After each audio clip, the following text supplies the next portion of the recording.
찬송가 366장입니다. 어두운 내 눈 밝히사 진리를 보게 하소서. 진리의 열쇠 내게 주사 참빛을 찾게 하소서.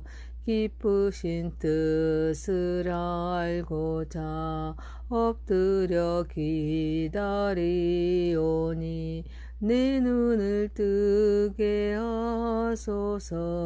성령이여 막혀진 내 귀 여시사 주님의 귀한 음성을 이 귀로 밝히 들을 때에 내 기쁨 한량 없겠네.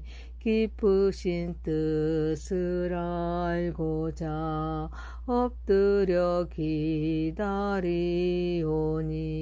내 귀를 열어주소서.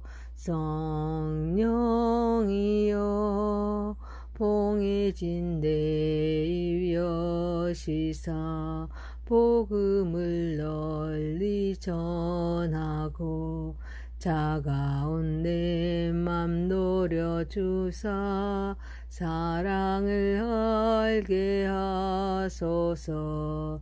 기쁘신 뜻을 알고자 엎드려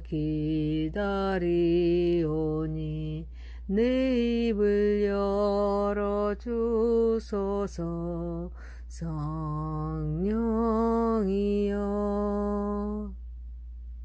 에레미야서 37장 1절에서 10절입니다. 요시야의 아들 시드기야가 요아김의 아들 고니야의 뒤를 이어 왕이 되었으니 이는 바벨론의 느부갓네살 왕이 그를 유다 땅의 왕으로 삼았음이더라.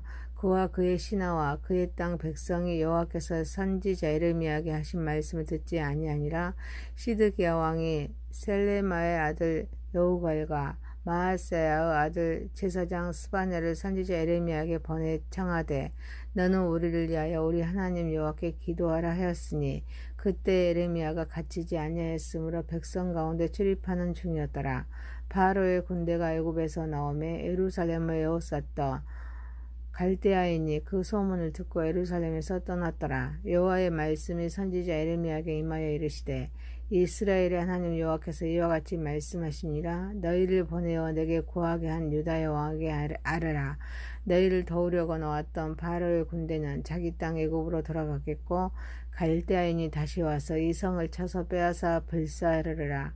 여호와께서 이와 같이 말씀하시니라. 너희는 스스로 속여 말하기를 갈대아인이 반드시 우리를 떠나리라 하지 말라. 그들이 떠나지 아니하리라. 가령 너희가 너희를 치는 갈대아인의 온 군대를 쳐서 그 중에 부상자만 남긴다 할지라도 그들이 각기 장막에서 일어나 이 성을 불사르리라. 아멘. 전능하신 하나님 아버지, 우리의 예배를 받으시옵소서. 예수님의 이름으로 기도하옵나이다. 아멘. 에레미야서 37장 1절에서 10절입니다. 다시 돌아와라는 제목입니다. 첫 번째, 하나님의 말씀에 순종합시다. 고니야는 요아긴의 다른 이름입니다. 요아김 왕의 아들이 고니야 요아긴입니다. 고니야는 요아긴의 다른 이름으로서 요아김 후 왕이 되었습니다. 그렇지만 바벨론으로 사로잡혀감에 따라서 그의 숙부, 그러니까 작은아버지죠, 시드기야가 느부갓네살에 의해서 왕이 되었습니다. 하지만 시드기야와 그의 신하는 하나님께서 선지자 에레미야에게 하신 말씀을 듣지 아니합니다. 곧 바벨론을 의지하는 것이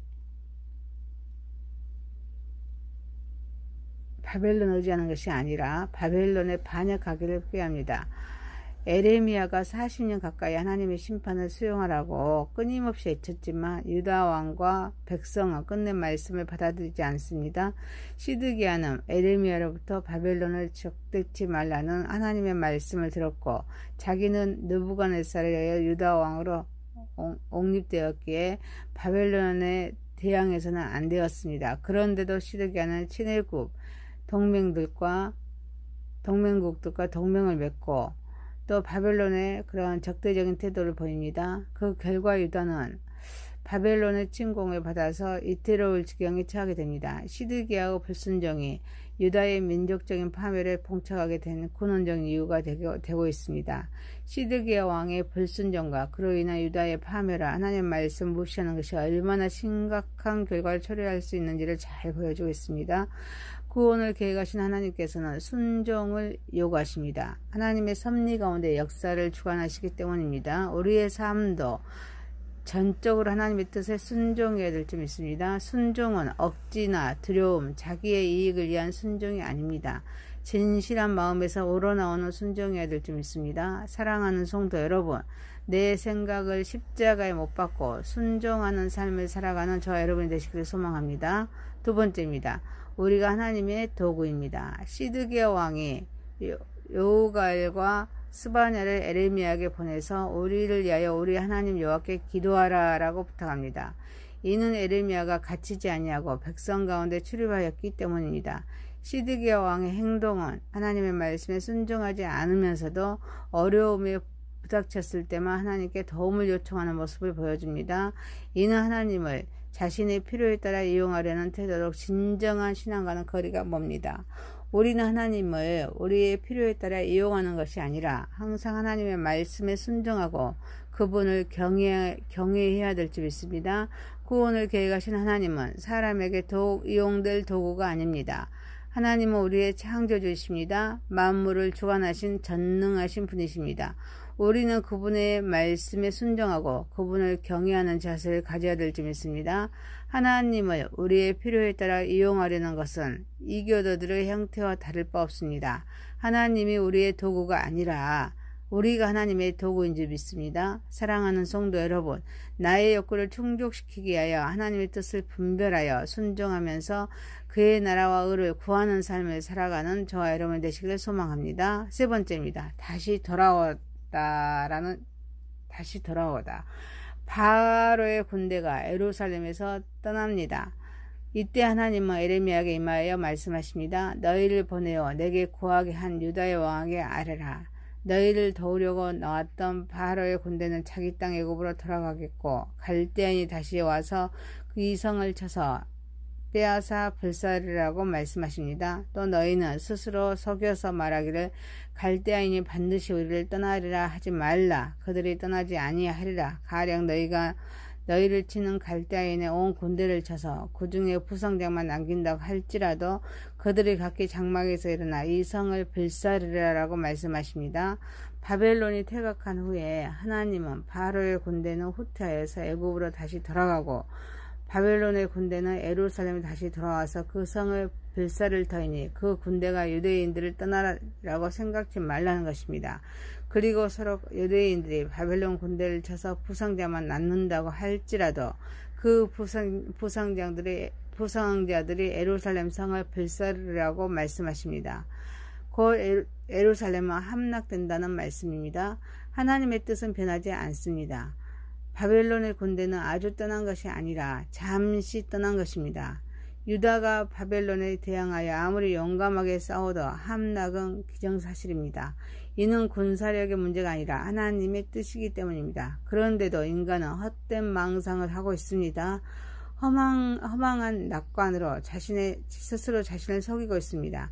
하나님의 뜻은 변하지 않기에 인간의 힘이나 계획으로 하나님의 뜻을 바꾸려 하지 말고 우리가 말씀에 순종해야 될 점 있습니다. 헛된 망상과 허망한 낙관으로 결국 우리를 속이게 됩니다. 그래서 우리는 하나님의 말씀을 신뢰하고 그분의 계획에 따라서 살아가야 될 점 있습니다.